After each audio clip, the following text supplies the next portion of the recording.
భక్తులకి ఇచ్చే లడ్డుల్లో ఆ మాట అంటానికే ఒళ్ళు గగురుపాటు కలుగుతుంది. జంతువుల కొవ్వు వాడుతున్నామని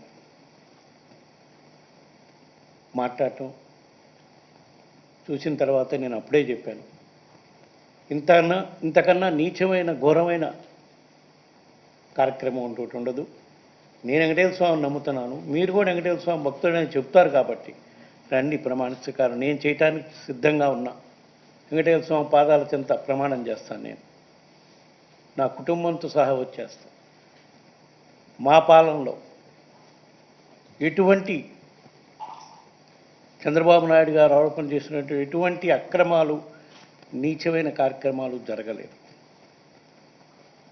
మీరు ఏదైతే నింద మోపారో మీరు దాన్ని కట్టుబడిన పని అయితే రండి, మీరు కూడా ప్రమాణం చేసి చెప్పండి.